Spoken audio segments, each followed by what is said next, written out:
kabono Kristan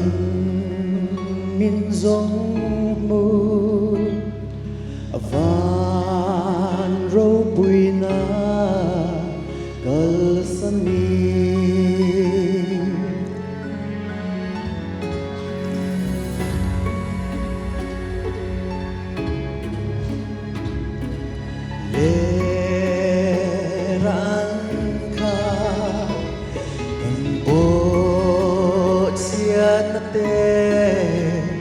avangi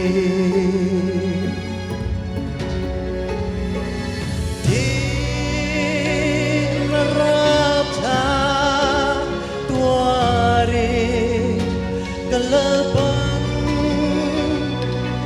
gay miswani tandam da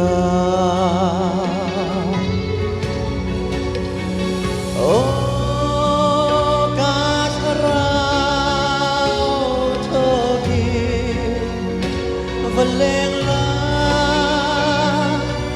la lang ti nun na tu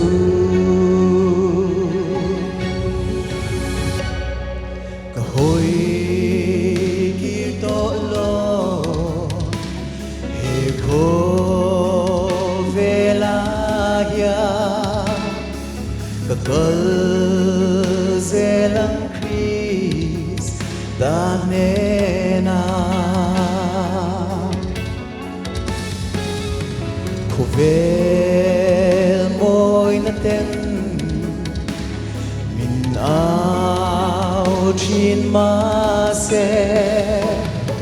kalal ba min tran tuyang te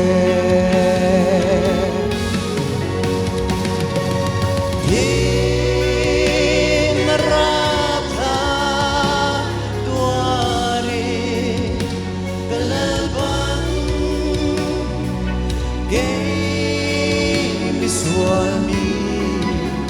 Tandam Da Oh Katarao Toki Valeng la Nang Ti Nun Na Tu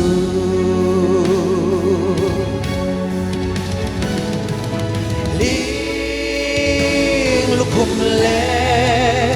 kursinan hadira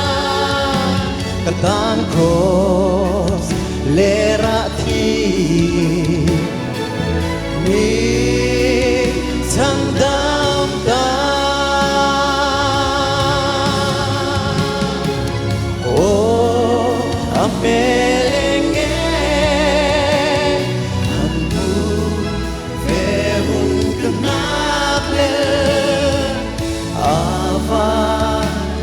Primo le nuamatua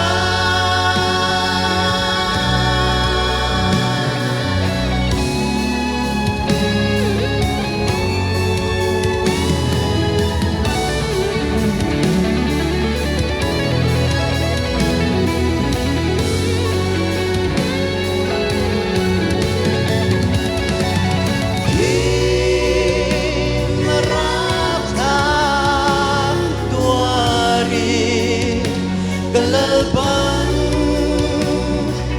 gay Swami Tandam Da Oh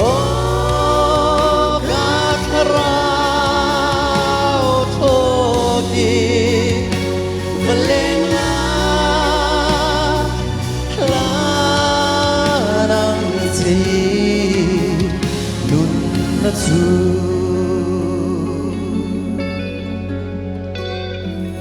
la nang ti nun na tu